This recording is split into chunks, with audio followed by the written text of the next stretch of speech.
बड़ी खबर है। 2 दिन तक पश्चिम बंगाल के दौरे पर रहेंगे सीएम भजनलाल। 17 अप्रैल को सिलीगुड़ी के दौरे पर रहेंगे सीएम भजनलाल। रोड शो और मारवाड़ी समाज कार्यक्रम में होंगे शामिल। लघु उद्योग भारती कार्यक्रम को भी करेंगे संबोधित। शुक्रवार शाम को कोलकाता पहुंचकर जोरासांको में जनसभा भी करेंगे। भवानीपुर में चाय पर चर्चा और रात्रि भोजन कार्यक्रम भी तय है।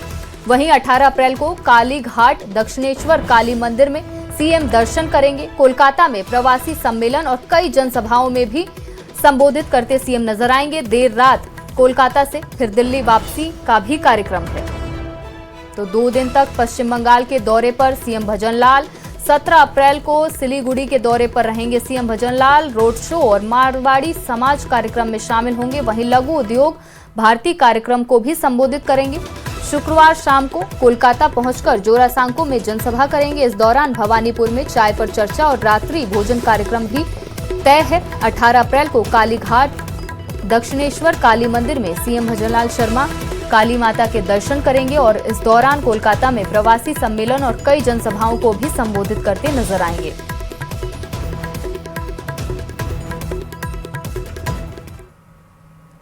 धौलपुर के बासिंदों की वर्षों की मांग पूरी होने वाली है। जिले की जीवनदायिनी नदी चंबल से अब एक बड़े क्षेत्र में सिंचाई और पेयजल के लिए पानी के लिए बहुप्रतीक्षित काली तीर लिफ्ट परियोजना पर कार्य शुरू हो गया है। ये रिपोर्ट देखिए।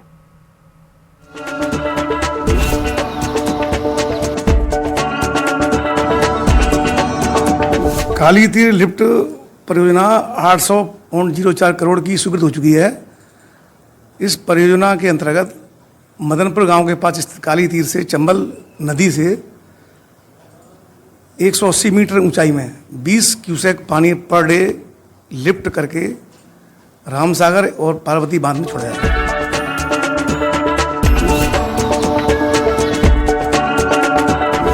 जिस परियोजना को लेकर लगातार चर्चाएं की जा रही थी, उसके पूरे होने का सफर शुरू हो चुका है। धौलपुर जिले में पानी की समस्या को देखते जिले के अंतिम छोर पर चंबल नदी के किनारे बसे गांव काली तीर से करीब 180 मीटर ऊंचाई पर पानी को लिफ्ट कर 2 पंप लगाए जाएंगे, जिनके माध्यम से पानी को रामसागर बांध और पार्वती नदी में छोड़ा जाएगा, जिससे पार्वती नदी और रामसागर बांध में क्षमता के मुताबिक पानी भरा होगा।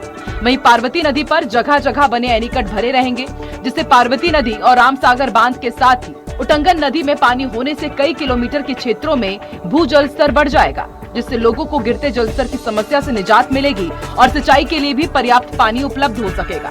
परियोजना पर करीब 800 करोड़ 4 लाख रुपए खर्च होंगे। परियोजना के सितंबर साल 2027 तक पूर्ण होने का अनुमान है। इस परियोजना के तहत चंबल नदी से पानी को लगभग 180 मीटर ऊंचाई तक लिफ्ट कर पार्वती और रामसागर बांधों में छोड़ा जाएगा। इसके लिए 10 किलोमीटर लंबी अंडरग्राउंड पाइपलाइन और 2 आधुनिक पंपिंग स्टेशन बनाए जा रहे हैं। खास बात यह है कि मानसून के दौरान बहकर जाने वाले पानी को अब उपयोग किया जाएगा, जिससे किसानों को सिंचाई के लिए पर्याप्त पानी मिलेगा और पीएचईडी भी नियमित पेयजल आपूर्ति सुनिश्चित कर सकेगा। गौरतलब है कि काली तीर लिफ्ट परियोजना 25 मई 2023 से स्वीकृत हुई थी, लेकिन कार्य शुरू नहीं हो पाने से लगातार विपक्ष हमलावर था। परियोजना के लिए आवश्यक भूमि अबाप्त हो गई और करीब 40% मुआवजा राशि का भुगतान भी किया जा चुका है। खास बात यह है कि परियोजना वाइल्ड लाइफ और फॉरेस्ट क्लियरेंस के दायरे में थी, जिसके चलते लंबे समय से अटकी हुई थी। अब आवश्यक मंजूरी मिलने के बाद काम तेजी से शुरू कर दिया गया है। फिलहाल पाइपलाइन बिछाने और पंपिंग स्टेशन के लिए फाउंडेशन खुदाई का काम जारी है। अधिकारियों का दावा है कि परियोजना को 1 साल के अंदर पूरा करने का लक्ष्य रखा गया है। परियोजना के सितंबर 2027 तक पूरा होने की उम्मीद है। अगर यह योजना तय समय पर पूरी होती है तो जिले में जल संकट काफी हद तक रोका जा सकता है। हरवीश शर्मा, न्यूज़ 18, धौलपुर। और खबर दौसा जिले से है, जहां बांदीकुई से विधायक भागचंद टांकड़ा ने अवैध खनन परिवहन से होने वाली मौतों को लेकर ग्रामीणों को खरी खोटी सुनाई है। थाने में रिपोर्ट नहीं देने को लेकर विधायक ने नाराजगी जताई। विधायक ने कहा, आप हर रोज आदमी मरवाते रहना, रिपोर्ट दर्ज मत करना, माफियाओं से पैसे लेते रहना। उन्होंने ये भी कहा कि क्या कुछ कहा, आइए आपको सुनाते हैं। एक ट्रैक्टर से एक आदमी की मौत हो गई और उसकी रिपोर्ट दर्ज तक नहीं करवाई। हुई थी कि नहीं हुई थी? क्यों नहीं हुई भाई? आप डेली आदमी मरवाते रहना और रिपोर्ट दर्ज करवाते रहना और उन भूमाफिया और धन माफियाओं से पैसे लेते रहना। आपने प्रशासन तक को कोई एप्लीकेशन तक नहीं दी और आपका अगर जमीन मरी गया तो उसका इलाज हमारे पास नहीं है, क्योंकि आपने अपना आदमी खो दिया और सिर्फ पैसे लेकर आपने रिपोर्ट तक दर्ज नहीं कर। जो अधिकारी यहां लगे हुए हैं उनको आप पाबंद करिए। किसी भी तरह का अवैध गठन इस क्षेत्र में नहीं होना चाहिए, चाहे कोई भी हो। आपको अगर प्रशासन की यानी कि जाब्ते की जरूरत हो तो जाब्ता लीजिए। अगर कोई आपसे ये पूछे कि आदमी काम धंधा या मेहनत मजदूरी क्यों करता है तो जवाब क्या होगा? पेट के लिए, परिवार के लिए। लेकिन कई लोग हाड़ तोड़ मेहनत के बाद भी अपने अपनों का पेट नहीं भर पा रहे हैं। खैरथल तिजारा के भिवाड़ी से ऐसी ही रिपोर्ट आई है। रिपोर्ट देखिए।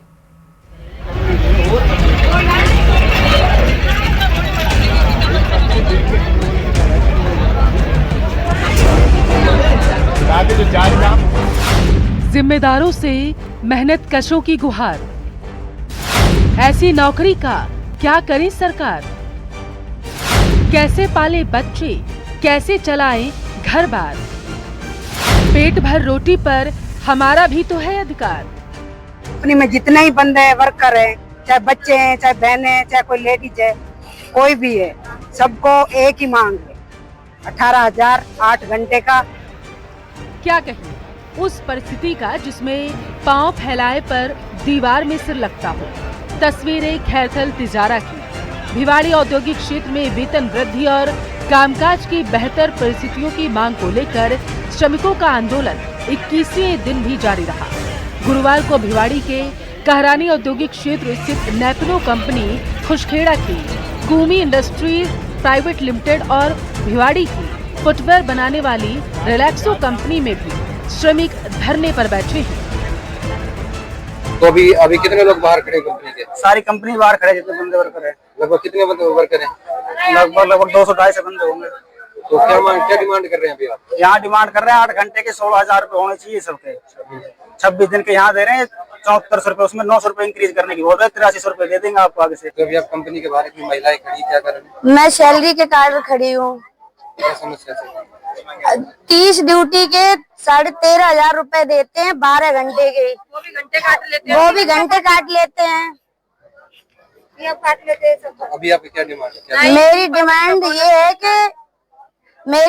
ये है कि हमको 8 घंटे के 18,000 दिए जाए 26 ड्यूटी के। मजदूरों का कहना है कि उन्होंने कंपनी में जीएम सहित कई अधिकारियों से बात की, लेकिन कोई सॉल्यूशन नहीं निकला। मजदूरों की हुंकार है, जब तक उनकी मांगे पूरी नहीं होंगी तब तक धरना प्रदर्शन जारी रहेगा। मजदूरों की नाराजगी को देखते हुए प्रशासन ने पुलिस बल तैनात कर दिया है। न्यूज 18 राजस्थान के लिए खैरथल तिजारा से नितिन तिवारी की रिपोर्ट।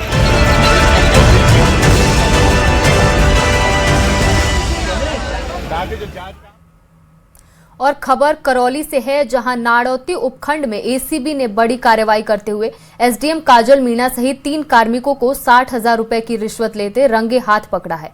कार्रवाई के दौरान मौके से 4 लाख रुपए की संदिग्ध नकदी भी बरामद की गई है। ये रिश्वत जमीन से जुड़े मामले की फाइल डिग्री जारी करने के बदले मांगी गई थी। भ्रष्टाचार निरोधक ब्यूरो यानी एसीबी की सवाई माधोपुर इकाई ने नादौती उपखंड कार्यालय में ट्रैप की कार्रवाई करते हुए एसडीएम काजल मीणा, उनके रीडर दिनेश कुमार सैनी और वरिष्ठ सहायक प्रवीण धाकड़ को रिश्वत लेते रंगे हाथ गिरफ्तार किया है।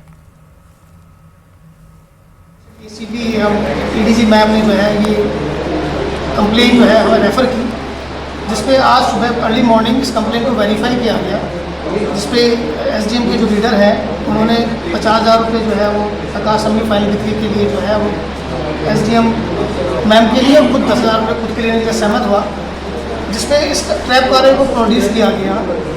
और जब ट्रैप कार्य प्रोड्यूस करने के बाद जो है लीडर द्वारा 60,000 रुपये राशि दी गई और 60,000 रुपये राशि इमीडिएट जो है उसे अपने ही जो सहकर्मी है प्रवीण उसको दे दी गई।